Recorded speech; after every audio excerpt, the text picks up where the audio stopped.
My name is Faye Morrison, and at 71 I learned my own son had a word for me: uncomfortable. It was a Tuesday. My tea was still hot. The family chat lit up. Morrison family. 11 names in it. And there it was, typed by my son Mark. Mom doesn't really need to be in here. She just makes everyone uncomfortable. I read it twice. Then I left the chat, smiled, and called my attorney. I didn't argue. I didn't cry.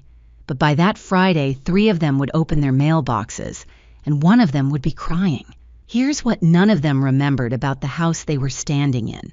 Welcome back to Alpha Mom Stories, where the women who got counted out finally get the last quiet word. If you've ever been told to make room, sit at the kids' table, or step aside in a family you built with your own 2 hands, this one is for you. Drop a comment and be sure to subscribe. I built a law practice back when women weren't supposed to. I went to night school. I took the bar at 34, and I spent 35 years in elder law. Wills, trusts, the quiet machinery that decides who gets what when the talking finally stops. Walter and I married young and stayed married. He sold insurance and trusted my judgment on anything with a signature line. When he passed 3 years ago, I sold the big house, moved into a tidy 2-bedroom on Hawthorne, and handed the keys of life back to my children. Or so they thought. I let Mark and Brittany live in the Cedar Street house, the 4-bedroom colonial where Mark grew up, rent-free. I kept paying the taxes and never mentioned it.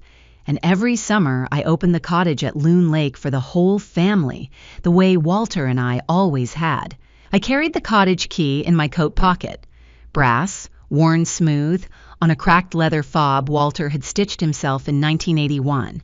I touched it the way other people touch a worry stone. Everyone assumed I'd given the big things away. The house, the lake, the savings. They talked about the family property like an inheritance already spent.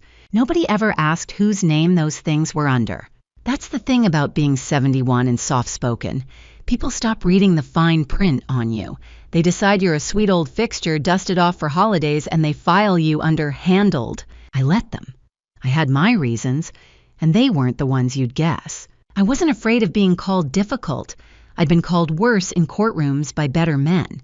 What I was afraid of was something quieter, and it had my mother's face. But I'll get to her. My mother ran our house like a parole officer. She counted everything. Every dollar, every favor, every slam door. And she reminded you of the ledger right when you were happiest.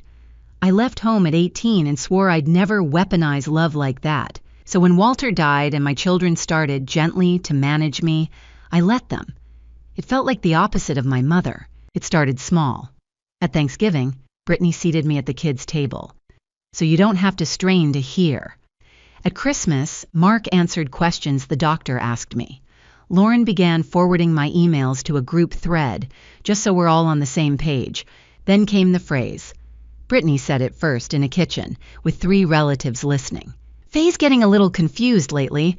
I wasn't confused. I'd reconciled a 40-page trust accounting the week before, in my head on the porch. But I smiled and let it land, because correcting her would only prove her point to a room that had already decided. We just want to make things easier for you, Faye, she said, patting my hand like I was a nervous dog. Brittany was 39 and relentless. She'd married Mark 12 years ago and never stopped renovating. The house, the holidays, the whole story of who our family was. Lately, she'd taken a sharp interest in paperwork. My paperwork. Have you thought any more about the house deed? She asked. Twice now. It's really just tidying up. I said I'd look into it. I always say I'll look into it. It's a wonderful sentence. It commits you to nothing and buys you everything. But I started watching her hands when she said the word house. They got busy. People's hands tell you what their faces are trained to hide. Something was coming.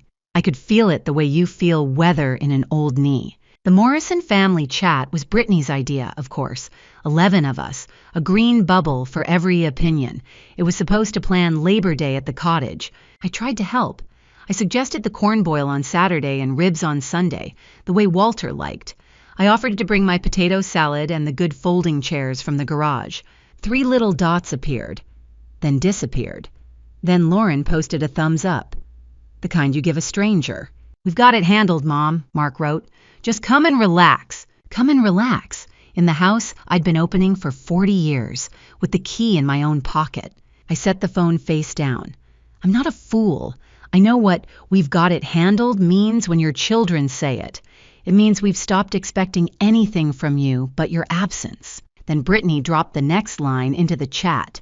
Also, can everyone block off Monday morning? Quick family meeting at the lake before the cookout. Important. Important. Capital nothing. But the words sat there like a closed door. Lauren replied instantly. Finally. Thank you, B. Finally. As if they'd been waiting for permission to discuss something. I typed, "What's the meeting about?" and watched. Nobody answered for 9 minutes. 9. I timed it because timing things is a habit 35 years of billing in 6-minute increments will give you. Then Mark. Just family stuff, Mom. Don't worry about it. I've handled 300 estates. I know exactly how worried to be when a family schedules a meeting and tells the oldest person present not to worry about it. I should have asked sooner what the meeting was for. By the time I learned, I'd already decided what mine would be about. I found out the way mothers always find out. A grandchild left a door open. Sophie is 16, Mark and Brittany's oldest, and the only one in that house who still knocks on my door without an agenda. She came by Hawthorne to borrow my old sewing machine. While I threaded it, she got quiet in the way teenagers do when they're carrying something heavy. "Grandma, are you really moving?" I kept my hands on the bobbin. "Moving where, sweetheart?" "Mom and Dad are looking at a place. Sterling Pines. The one with the nurses." She picked at her sleeve. "They said the meeting Monday is to, talk you into it, and to fix the house thing. Sterling Pines. Assisted living 4 miles out on the county road. $8,000 a month for a studio and a panic button." "And the house thing?" I asked, light as a feather. "Dad said once you're settled, they'll put Cedar Street in his name, so it's official." She looked miserable. "I wasn't supposed to tell you." I thanked her and told her she'd done nothing wrong. I meant it. Then I made her tea and asked about her photography, and we didn't speak of it again. But I'll be honest with you. Sitting across from that good girl, hearing my own son's plan in her small voice, something in me went very still and very clear. They weren't asking me to step aside. They were arranging it, scheduling it, dressing it up as care. I'd spent my whole career watching families do exactly this to their elders. The gentle ambush, the kind voice, the papers slid across the table. I had simply never expected to recognize the choreography from inside it.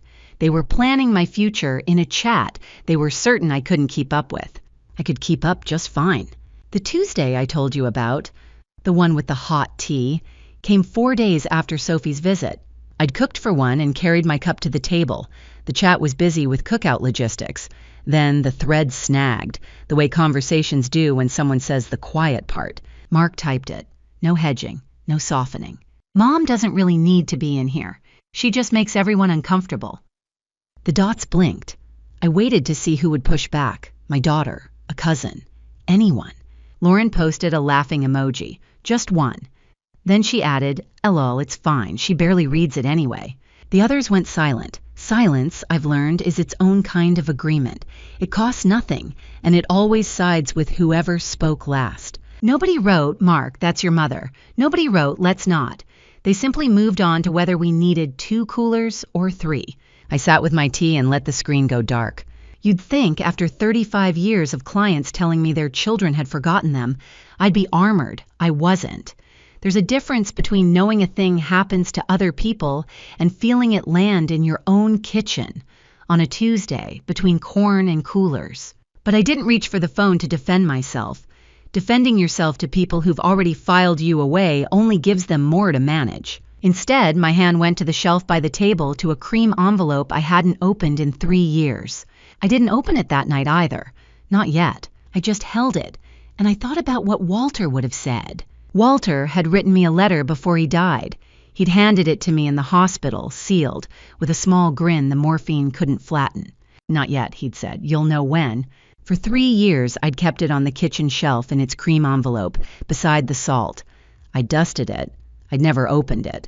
Some doors you don't go through until the house is on fire. That Tuesday night, I set the envelope back down. I wasn't ready, and I don't do important things before I'm ready. But I picked up the phone instead, and I dialed a number I knew by heart. Diane Ferraro had clerked for me at 25, terrified and brilliant. She ran her own firm now, the best in 3 counties. She answered on the second ring. "Faye, it's late. Everything all right?" "Diane," I said. "It's Faye. I think it's time I read my own paperwork out loud." A pause, then carefully. "Which paperwork, Faye?" "All of it. The Cedar Street deed, the Loon Lake Trust, the whole tidy machine Walter and I built."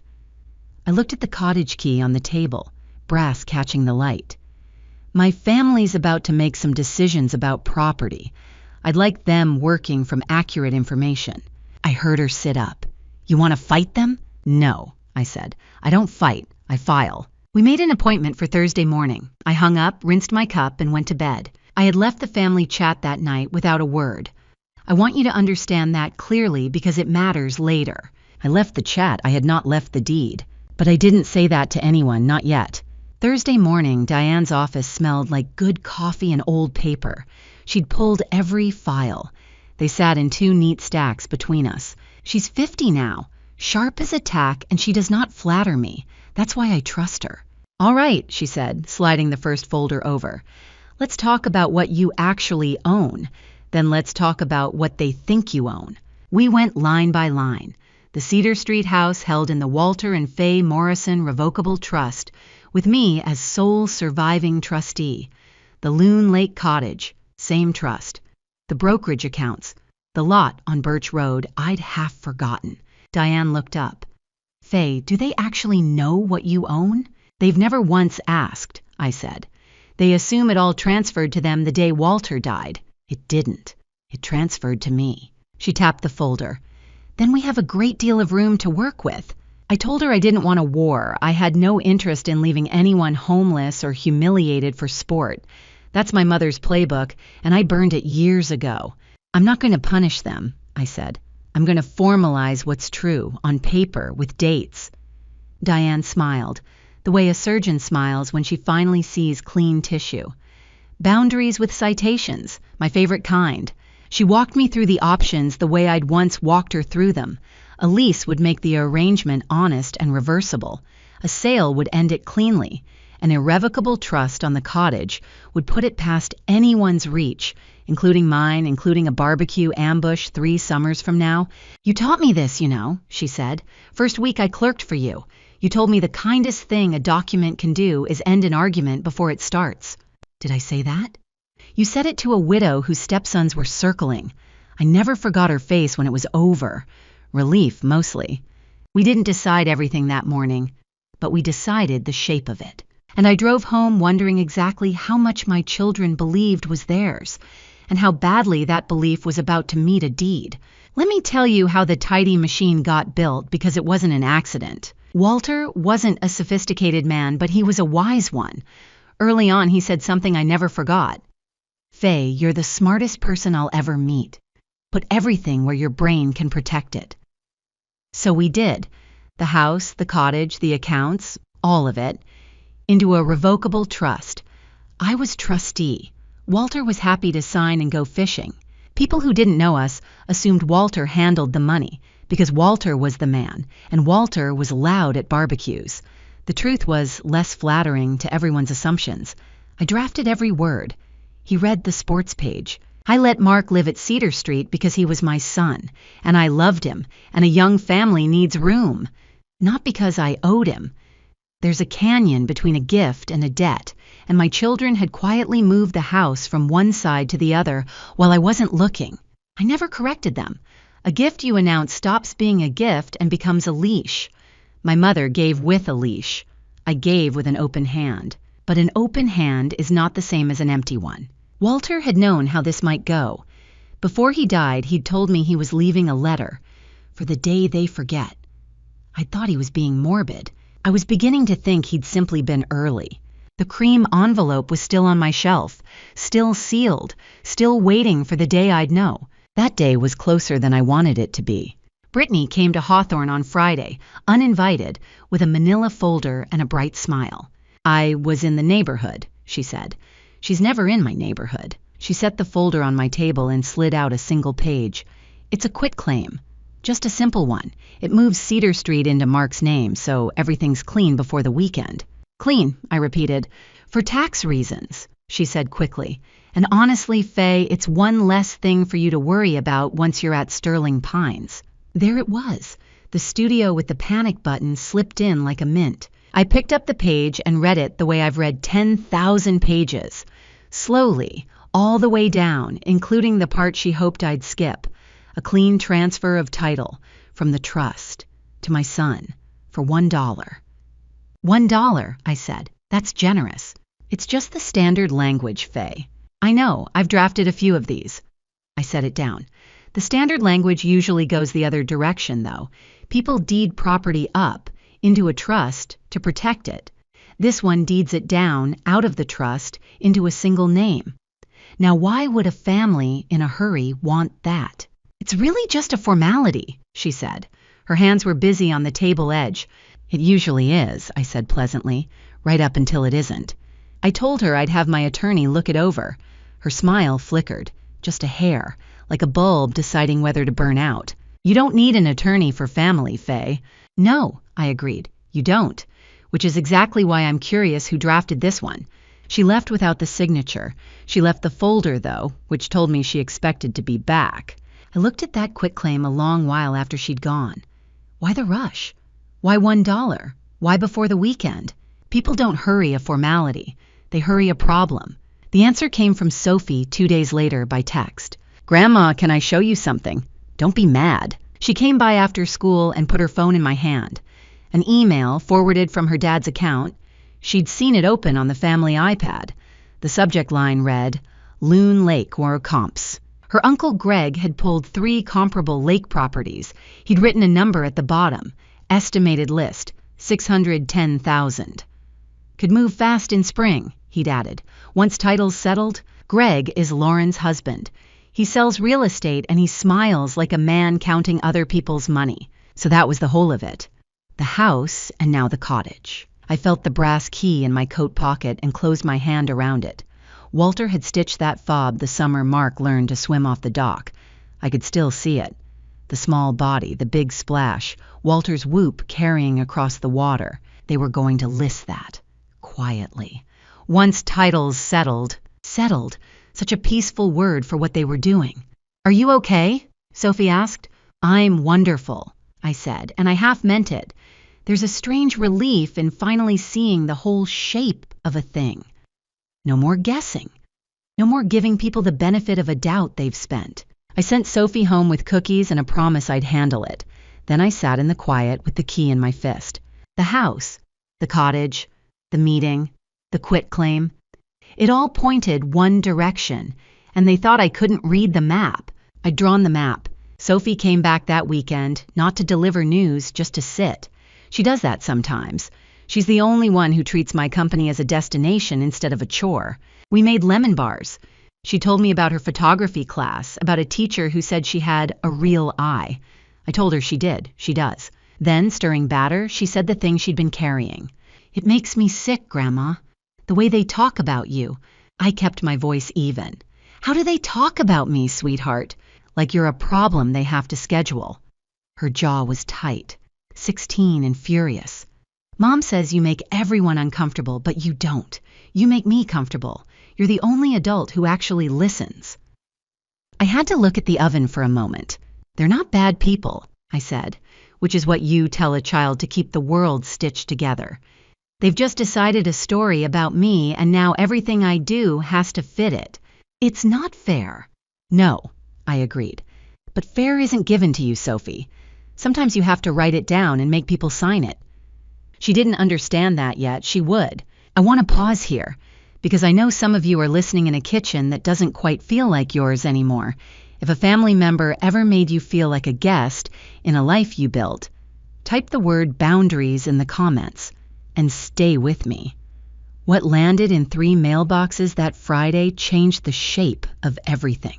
On Sunday night, Sophie sent me one more thing. Okay, don't freak out, she wrote, but you should see all of it. It was a screen recording. She'd scrolled back through months of the family chat, the parts before they'd started leaving me out, and a side thread they thought I'd never see. I watched it twice. There it was, in writing, going back to spring. Brittany, We need to handle Mom before she does something with the house. Lauren. She makes everyone uncomfortable anyway. Mark, in April. Sterling Pines has a spring opening. We move on it after the lake meeting. And then, 3 days ago, the line I'd already read, sitting in its little gray bubble like nothing at all. Mom doesn't really need to be in here. She just makes everyone uncomfortable. They had a script. They had a timeline. They'd chosen Labor Day weeks ago, the way you'd schedule a dental procedure. I set the phone down. The cottage key sat beside it, and next to that, the cream envelope. This time I opened it. Walter's handwriting hadn't changed in 50 years. The note was short. He always was. Faye, if you're reading this, I'm gone. And something's gone wrong with the kids, or you wouldn't have opened it. So here's the truth I was too soft to say out loud. I read the next line 3 times. They'll forget you the week after I'm gone. Don't let them, Faye. You built every wall they're standing in. Make them remember whose name is on it. W. I sat at my kitchen table a long while, not crying, just deciding. They had a script. Good. I had a deed, and a dead man's warning, and 40 years of knowing exactly which papers say what. Monday morning, they wanted a meeting. I was going to give them one. Their meeting was the following Monday, Labor Day. That gave me a week. I spent it with Diane building the response, not a counterattack, a correction. We drafted 3 letters, 1 each for Mark, Brittany, and Lauren. Calm, factual, on firm letterhead. We converted the Cedar Street arrangement from an unspoken gift into an actual choice. Mark and Brittany could sign a market-rate lease, $3,200 a month, fair for a 4-bedroom colonial in this town, or buy the house outright at its appraised value of $540,000 with 90 days to decide. We moved the Loon Lake cottage into an irrevocable trust. Once that pen touched paper, no one could list it, sell it, or settle the title. But me, and after me, only on the terms I set. You're sure about irrevocable? Diane asked. You can't undo it. That's the point, I said. I don't want to be talked out of it at a barbecue. She nodded and made a note. Every clause had a date. Every number had a basis. I wasn't inventing leverage. I was switching the lights on in a room they'd been robbing in the dark. We don't accuse, I told her. We notify. Boundaries with citations, she said again, and slid the drafts across. I read every word. Then I asked her to hold them until Friday. I wanted them to arrive while my children were still rehearsing their meeting. There was a dinner that Thursday, the pre-holiday kind at Cedar Street. I went because skipping it would have told them something, and I had nothing to tell them yet. Brittany had set the table beautifully. She'd also seated me once again at the end with the children and a folding chair. Halfway through, in front of 2 cousins and a neighbor, she leaned over and said brightly, Faye, did you remember your pills today, sweetie? I take a vitamin and a baby aspirin. She knows that. A cousin chuckled, uncertain. The neighbor looked at her plate. I smiled. Every single one, dear. Thank you for thinking of my insides. It got a laugh, which annoyed Brittany more than a fight would have. She wanted me rattled. A rattled old woman is easy to relocate. I wasn't rattled. I was patient, which is a different animal and a far more dangerous one. Mark didn't look at me much that night. He kept checking his phone under the table, thumb moving, jaw tight. He had the gray, sleepless look of a man with a problem he hasn't told his wife the full size of. Once, when Brittany mentioned the house paperwork, he flinched, a small thing, but I've watched 1,000 faces across 1,000 conference tables, and I know a flinch from a twitch. I filed that away too. After dinner, I found him alone on the back step. You all right? I asked. Fine, Mom, just tired. He wouldn't meet my eyes. Whatever it is, I said, it'll be smaller once it's in the light. He had no idea I meant it as a warning. He thought I was being a sweet, dotty old woman offering a sweet, dotty old comfort. I ate my pie. I complimented the corn. I helped Sophie clear plates and squeezed her hand once under the table. Let Brittany have that dinner. Let her have the head of the table and the little jokes. Friday was mine, and Friday was coming. Diane called Friday morning, early. I was already up. I'm always up by 5:30, a habit from the years when the only quiet hours I had were the ones before the office opened. It's all recorded, she said. The Cedar Street deed confirms the trust holds title. The cottage transferred to the irrevocable trust is filed with the county as of yesterday. The appraisal's attached. The lease terms are clean and every page is dated. It's done, Faye. It's real. Good, I said. You don't sound triumphant. I'm not. I was at my window, watching a neighbor's sprinkler tick across the lawn. Triumph is for people who weren't sure they'd win. I was always sure. I just didn't want to. There's no joy in being proven right about your own children. The paperwork didn't make me feel powerful. It made me feel like a woman who'd finally had to install a deadbolt on a door she'd left open her whole life. I thought of Walter, who hated locks, who left the cottage open all summer because nobody steals from people they like. He'd been wrong about that, in the end, or maybe just wrong about who the people were. The letters, she asked. Send them, I said. Today, certified, signature required. They'll have them by this afternoon. I thanked her, and I meant it. Then I made tea, fresh, hot, the same as that Tuesday, and I sat with it and waited. Somewhere across town, a mail carrier was about to make 3 ordinary stops. I'd signed everything Wednesday in Diane's office with a cheap pen because she couldn't find the nice one, and I didn't care. The cheap pen felt right somehow. There was nothing fancy about what I was doing. I was only writing down what had been true all along. 3 envelopes, 3 names. The lease or buy choice on Cedar Street for Mark. The same choice for Brittany, with 1 extra line I knew would land harder on her than on anyone. And for Lauren, formal notice that the Loon Lake cottage was now held in an irrevocable trust, effective immediately. No sales, no settling, no Greg. I hadn't written a single angry word in any of them. Not one. Anger is loud and forgettable. A date and a dollar amount are quiet and permanent. That's the difference my whole career taught me. People who shout get talked over. People who file get obeyed. I keep thinking about how calm I was signing. My mother would have relished this. She'd have wanted them to suffer, to grovel, to learn. I felt none of that. I felt like a woman closing a window before the rain. I called Sophie before I left the office. I didn't tell her what I'd done. I only asked if she'd be at the lake Monday. Stay close to me, I said. Whatever happens. She said she would. By Friday afternoon, 3 envelopes would sit in 3 mailboxes, and by Friday evening my phone would not stop ringing. The letters went out Friday. By 2 o'clock, the first stop was made. I know the order because my phone told me, lighting up like a slot machine. Mark first at 2:14. A call I let go to voicemail, then a text. Mom, what is this? Then another. Call me now. Brittany at 2:31. She didn't call. She typed a paragraph, then deleted it. I watched the dots build and vanish, then sent only, we need to talk. This is a huge misunderstanding. Lauren at 3:05 calling 4 times in a row, the way you ring a doorbell when you've decided someone is home and hiding. Even Greg texted, which surprised me. Faye, looks like there's been a mix-up with some paperwork. Call me, happy to help sort it out. Happy to help. The man who'd priced my husband's dock down to the dollar. I didn't answer any of them. This was the part I'd thought hardest about, not the documents. The documents were easy. The silence was the discipline. Every instinct a mother has says pick up, explain, soothe, fix. I'd spent 50 years answering on the first ring. But you cannot reason with people who've already decided you're not reasonable.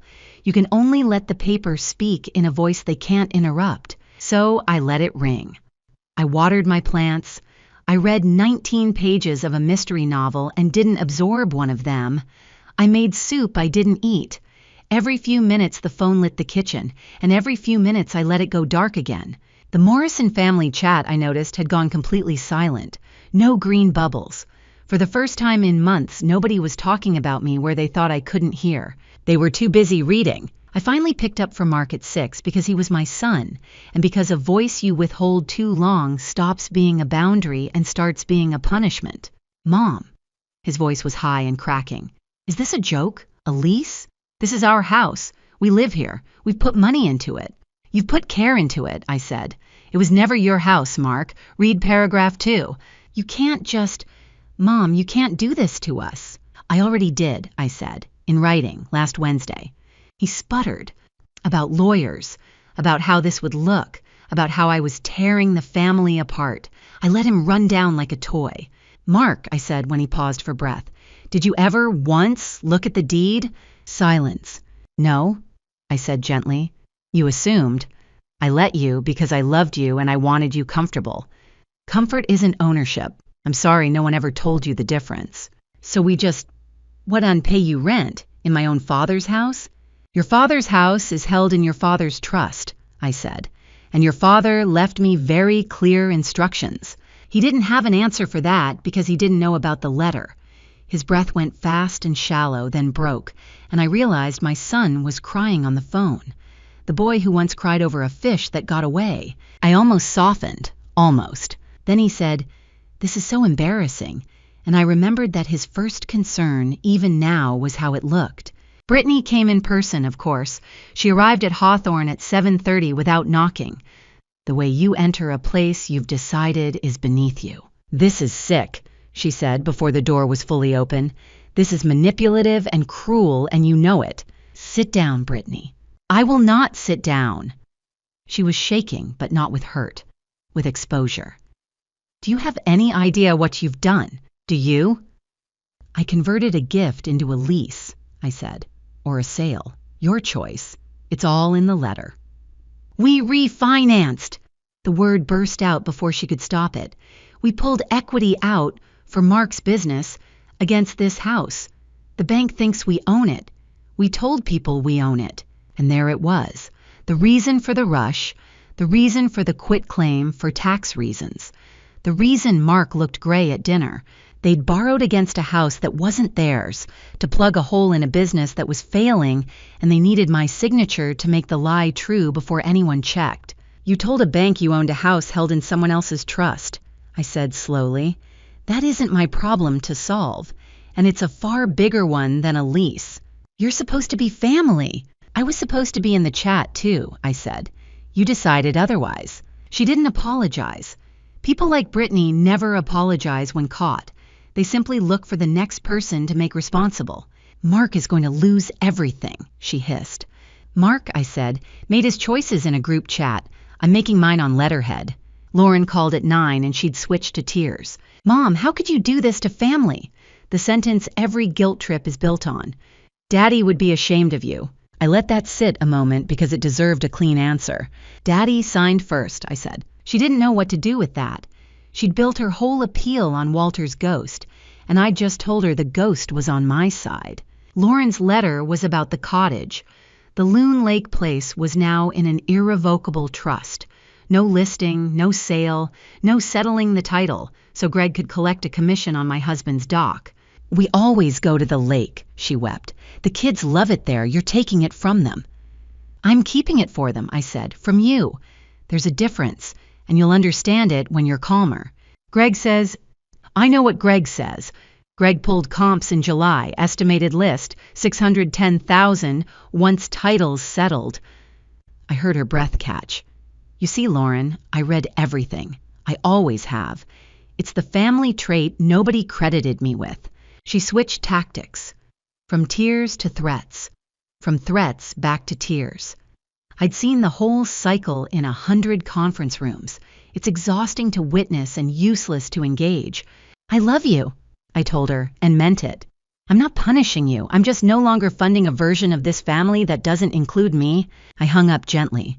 Then I turned the phone face down and let the lake be quiet, the way Walter liked it. By Saturday, they'd regrouped. Of course they had. Cornered people always do. The text came from Mark, but it had Brittany's fingerprints all over the grammar. "Family meeting still on for Monday at the lake.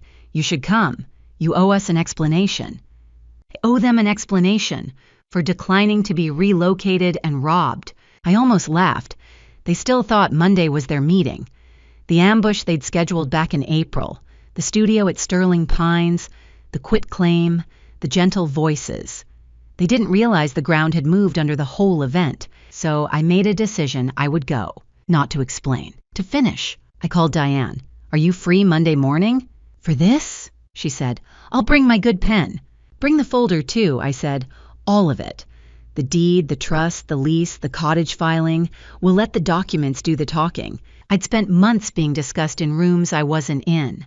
Monday, I'd be in the room, and for once, everyone would be working from the same set of facts. Mine. They wanted a meeting. I decided to give them one. If you're still with me, you already know how this ends. Not with shouting, but with a steady voice and a folder of paper. That's the kind of power they never see coming. Hit subscribe, so the next woman who needs this story can find it too. Now let me tell you about Labor Day at the lake. Sunday night, Sophie called me, scared. "Grandma, everyone's freaking out. Dad's not sleeping. Mom keeps saying you've lost it. Is this gonna blow up the whole family?" I sat down with the cottage key in my hand, the brass warm from my pocket. "Sweetheart, listen to me," I said. "Setting a boundary isn't ending a family. It's saving the parts worth keeping." "They're saying you're being cruel. People always call it cruel when you stop letting them take from you. That's how you know it's working." She was quiet then. "Can I tell you something? I'm kind of glad. Somebody finally said no." That undid me a little, I'll admit. Out of all of them, the 16-year-old was the one who understood. "You know what your great-grandmother, my mother, used to do?" I said. "She kept score. Every kindness was a loan. By the time she died, everyone who loved her owed her something, and nobody could remember what for." That sounds awful. It was. I spent my whole life trying not to be her, and somewhere in the trying, I let your father turn an open hand into an open door. I breathed. There's a difference between being generous and being taken. I forgot it for a while. I remember now. I told her about the letter then. Walter's letter. I read her the one line I'd read a dozen times since opening it. "They'll forget you the week after I'm gone. Don't let them, Faye." "Grandpa wrote that?" "He did. He knew them better than I let myself." "He was right," she whispered. "He usually was. Don't tell him I said so." She laughed, wet and small. I put the key back in my pocket. Tomorrow I'd carry it to the lake one more time, into a room of people who thought they'd already taken it. I'd let them find out otherwise, calmly, with Diane beside me and 40 years of paper between us. Labor Day came up clear and warm, the kind of lake morning Walter would have called a crime to waste indoors. I drove out to Loon Lake with Diane following in her own car. The cottage looked the same as always. The gray cedar shingles, the crooked dock, the screen door that slapped shut behind 4 generations of Morrisons. They were already there. Mark's SUV, Lauren's minivan, Greg's pickup, and, I noticed, 2 extra cars. Cousins, and Carol Whitman from the next cottage over, a retired school teacher who's known me 30 years. Brittany had wanted witnesses for my decline. She'd invited people to watch the family gently persuade the confused old widow. She was going to get her witnesses, just not the show she'd planned. I parked. I sat a moment with my hands on the wheel. Then I picked up the folder from the passenger seat, felt the key in my coat, and got out. Diane fell into step beside me on the gravel. "Ready?" she asked. "I've been ready since 1981, I said. "I just didn't think I'd need to be." We walked up to the porch together, and I opened the screen door myself. Inside, 11 faces turned toward me, some braced, some hopeful, none of them ready. Brittany stood up first with her kindest, most dangerous smile. "Faye," she said, "we're so glad you came. Sit down. We all need to talk about your future." I didn't sit where she pointed. I took the chair at the head of the table, Walter's chair, and set my folder down in front of me. "Thank you all for coming," I said, as if I'd called the meeting. In a way, I had. Mark cleared his throat. He looked terrible. Gray, unshaven, a man who'd spent 3 nights doing math that wouldn't add up. "Mom," he started, "we're worried about you. We've been worried for a while." "We love you so much," Brittany said, sliding into her rehearsed warmth. "And we all think it's time you had more support. There's a beautiful place, Sterling Pines. And once you're settled, we can take the houses off your plate. So you don't have to worry." She said it for the room as much as for me. The cousins nodded along, half convinced. Carol Whitman watched me, frowning slightly, the way teachers watch a test they suspect is rigged. "The houses," I repeated, "off my plate." "You shouldn't be managing all that at your age," Lauren added. "It's too much." "It's been too much for a while," I agreed pleasantly. "You're right about that." Brittany relaxed, just a fraction. She thought I was folding. She slid a glossy brochure across the table. Sterling Pines. A silver-haired couple smiling on a manicured path. Beside it, she set a single page. The quitclaim, the one I'd declined the week before. A pen lay across it like a period at the end of a sentence she'd already written for me. "We took the liberty of getting everything ready," she said. "So it's easy for you." "How thoughtful," I said. I looked around the porch, at the cousins leaning in, at Carol Whitman's careful frown, at Greg studying his phone, at Sophie pale by the window. A whole audience assembled to watch me sign myself away. I opened the folder. "So let's take some things off my plate," I said. Starting with the truth, I slid the first document to the center of the table and turned it so they could read. "This is the deed to the Cedar Street house," I said. "Notice the owner, the Walter and Fay Morrison Revocable Trust. Notice the trustee, me, sole, since your father died." Mark leaned in. His face did something complicated. "This," I went on, sliding the next page, "is the county filing from last Thursday. The Loon Lake Cottage, this cottage, is now held in an irrevocable trust. It cannot be sold, listed, or transferred by anyone but me, on terms I've already set." Greg's mouth opened. No sound came out. "And these," I said, fanning 3 letters across the cedar table, "are the notices my attorney sent Friday, a lease or purchase option for Cedar Street. Formal terms for the cottage. Nothing hidden, nothing sudden. Just true." Diane spoke once, quietly from the wall. "Everything Mrs. Morrison has described is recorded and filed. It is all a matter of public record now." The room had gone very still. Carol Whitman's frown had melted into something close to a smile. Brittany found her voice. You can't just..." "I left the chat," I said, and let the words land one at a time. "I never left the deed." Nobody breathed. The phrase did exactly what I'd built it to do. It rearranged the room. For months they'd talked about me as furniture. Now they were looking at the woman who owned the floor. Brittany detonated. "This is insane." She was on her feet, voice climbing. "You're humiliating us in front of everyone. Do you have any idea what you've done? We refinanced this. We have obligations. You've ruined us, you spiteful old..." "Brittany," Mark grabbed her arm, too late. The cousins had gone wide-eyed. Carol Whitman set down her iced tea with the careful click of a woman memorizing a story for the neighborhood. I didn't raise my voice. I didn't need to. The louder she got, the smaller her case became. "You refinanced a house you didn't own," I said evenly. "That's a conversation for you and your bank, not for this porch." "You think you're so much better than us," she spat, sitting there, judging. "I don't think I'm better," I said. "I think I'm informed. There's a difference, and it's the whole difference." She cast around for an ally and found none. The room that was supposed to certify my decline was now watching hers. "I believe," I said quietly. "The word you all used was uncomfortable." That stopped her cold. "Mom doesn't really need to be in here," I quoted, from memory, from that little gray bubble. "She just makes everyone uncomfortable." You were right, I do. Comfortable people don't read the fine print. Brittany's mouth worked. Then she did what cornered people do. She reached for a lawyer. "We'll sue," she said. "We'll get our own attorney." "You're welcome to call a lawyer," I said. "I am one." That's when Mark broke. He sat down hard, put his face in his hands, and his shoulders started to shake. For a moment he wasn't 42. He was 9, crying at this same table over a fish that got away, and I had to hold myself in my chair not to go to him. "Mom," he choked, "how could you do this to me in front of everybody?" And there it was again.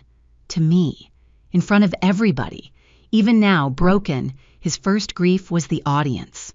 "I'm not doing anything to you, Mark," I said softly. "I'm declining to pay for the privilege of being insulted in my own family. You're my mother." "I am. I have been the whole time you were typing about me." I let that breathe. "You wrote that I make people uncomfortable. You scheduled my life for a Monday. You borrowed against my house. And you never once asked me a single question." He looked up, eyes streaming, and I watched the hope cross his face, that tears might do what reason hadn't. "I love you," I said, and I did. "But love isn't a key to my property. It never was. Your father knew that. He left me a note about exactly this. What note? The one you made necessary, I said. He had no answer. He just wept, the ugly, hiccuping way he'd cried as a boy, and the porch went quiet around it. Brittany stared at the floor. Lauren had stopped pretending to cry. Carol Whitman watched my son with an expression I recognized, the look a teacher gives a student who's finally failed a test he was warned about all year. I wanted to go to him. Every cell of me did. 50 years of mothering does not switch off because a man does something cruel. It only learns to wait. So I let him weep, and the room let him, and I let him, and I did not move. When he'd quieted, I laid out the terms, plainly, for the whole porch to hear. No ambiguity, no room for a midnight reinterpretation. Cedar Street, I said. You may sign a lease at $3,200 a month, fair for the house and the town, or you may buy it at $540,000, appraised, with 90 days to arrange financing. Either is honorable. Both are your choice. Mark nodded, numb. The cottage stays in trust. It will pass to the grandchildren on terms I set, not to be sold by anyone for a commission. Greg looked at his boots. And because I'm not in the business of punishment, I went on, Sophie's college fund opens Monday, directly, in her name, where no one can borrow against it. Sophie's head came up, her eyes shining. The rest, I said, I'm giving to a legal aid clinic that helps old people whose families try exactly this. I've seen a great deal of it. I'd like to fund the lawyers who catch it. For a moment, nobody spoke. Then Carol Whitman started to clap, once, twice, and caught herself embarrassed in a room where no one else dared. A cousin near the door murmured, "Good for you, Faye." Brittany heard it. I watched the word good land on her like cold water. I closed the folder. I slid Mark's lease across to him, and I put the cottage key back into my own coat pocket where it had always belonged. That's the meeting, I said. Thank you all for coming. I stood. Diane gathered the papers. As I passed Sophie, I squeezed her shoulder once, and she gripped my hand back hard enough to say everything she couldn't out loud. Behind me, the screen door slapped shut the way it had for 4 generations. And for the first time in 3 years, it slapped shut behind a woman who knew exactly whose door it was. Mark and Brittany signed the lease. They couldn't afford to buy, and they couldn't afford to leave, not with the refinance hanging over them like weather. So now my son pays me $3,200 a month to live in his childhood home, and we are, in our strange new way, more honest than we've been in years. He doesn't love me more, but he no longer mistakes me for furniture. The refinance became their problem to untangle with the bank, and it was not a small one. Brittany doesn't speak to me. That's all right. We were never really speaking. She was only ever managing. Greg's comps went in a drawer. Lauren still brings the kids to the lake, by invitation, and she is careful now about the word family when I'm in earshot. Sophie's fund is open. She wants to study photography. I told her to study whatever makes her unmanageable. The cottage is safe. The key is in my pocket. The screen door still slaps. And the Morrison family chat, they started a new one without me, I'm sure. I never asked to be added. I don't need to be in the chat. I'm the one with the deed. Respect isn't something you inherit from your children. Sometimes, at 71, you simply have to put it in writing, the way a wiser man than me once asked me to. Don't let them forget you. That's my story. One chat, one letter, one signature. If someone ever made you feel like a guest in a life you built, take it as your sign. Know what's in your name. Drop a comment, hit subscribe, and I'll see you next time.